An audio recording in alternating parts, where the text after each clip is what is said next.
24.000 pekerja di PHK dalam 4 bulan terakhir. Badai PHK pun bikin jumlah orang menganggur makin banyak. Benarkah tahun ini badai PHK makin mengganas? Kita diskusi.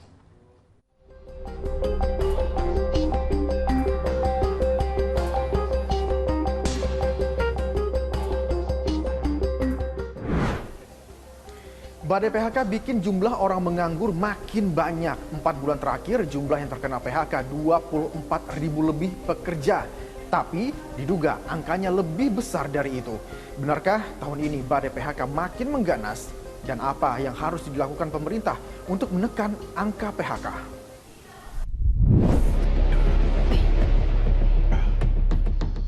Salah satu hotel di Bogor ini berhenti beroperasi. Ratusan karyawannya di PHK.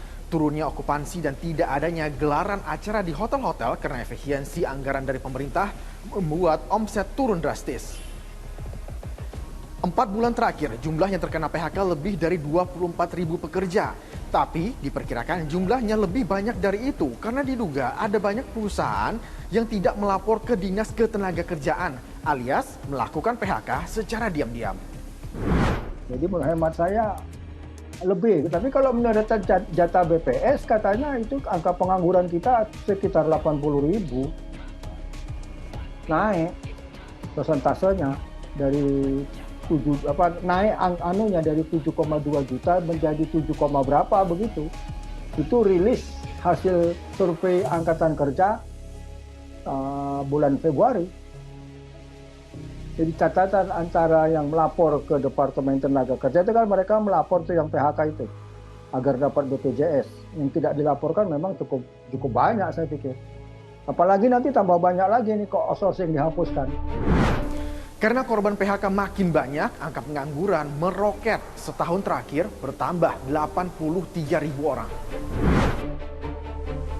BPS mencatat jumlah pengangguran sampai Februari 2025 ada 7,28 juta orang, bertambah 83.000 orang dibanding tahun lalu. Nah, ini penyebab banyaknya PHK, kata Menaker. Perusahaannya rugi atau tutup karena pasar dalam negeri, luar negeri yang menurun, relokasi, pindah ya mencari upah yang lebih murah. Kemudian ada kasus perselisihan hubungan industrial, tapi ini biasanya tidak massal dari satu perusahaan. Kemudian tindakan balasan pengusaha akibat mogok kerja, jadi ini hubungan industrial juga. Ada untuk efisiensi, perusahaannya tetap survive, tapi dia kemudian mengurangi jumlah orang. Kemudian ada yang melakukan transformasi, perubahan bisnis dan seterusnya.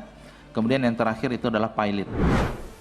Nah, tren PHK tahun ini diperkirakan masih akan terus terjadi. Penyebabnya banyak. Selain efisiensi dari pemerintah, rendahnya daya beli masyarakat juga jadi penyebab.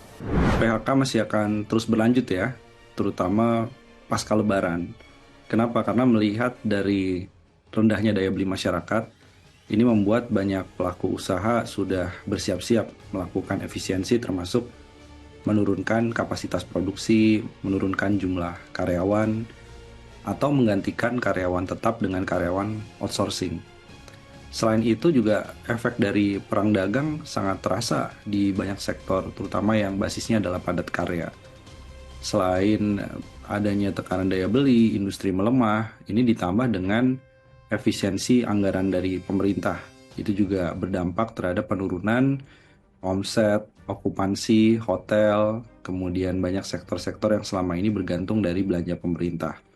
Akibatnya adalah terjadi juga di sektor jasa, termasuk jasa yang berkaitan dengan akomodasi perhotelan, PHK-nya terus berlanjut. Kondisinya diperkirakan semakin memburuk. Kerja cepat pemerintah dinanti agar tren PHK bisa di-stop. Kalau melihat dari peran pemerintah, kan sebenarnya diharapkan belanja pemerintah bisa menciptakan lebih banyak lagi lapangan pekerjaan. Termasuk juga peran dari BUMN, anak usaha BUMN. Karena saat ini situasinya sektor swasta sedang rem. Jadi kalau swastanya sedang rem, pemerintahnya kemudian ikut-ikutan melakukan rem belanja negara, tentu belum responsif dalam melihat adanya gelombang PHK ini. Jadi kita butuh APBN yang belanjanya lebih cepat terserap, belanja produktifnya juga jangan dipangkas, jangan dipotong, dan perlu adanya paket kebijakan selain adanya Satgas PHK. Kalau Satgas PHK penting tapi sifatnya adalah remedi. Jadi dia sudah terjadi PHK, tapi preventifnya ini yang jauh lebih penting dan pemerintah harapannya langsung mengeluarkan paket-paket stimulus, terutama mempertahankan industri padat karya dari gempuran perang dagang, banjir barang impor, dan pelemahan daya beli masyarakat. Pakar ekonomi bilang PHK seperti lingkaran setan. Karena semakin banyak PHK, konsumsi rumah tangga akan melambat dan mengganggu pertumbuhan ekonomi. Sementara pemerintah mematok pertumbuhan ekonomi tahun ini di atas 5%-an. Saya Zikir Ahmad pamit, terima kasih, sampai jumpa.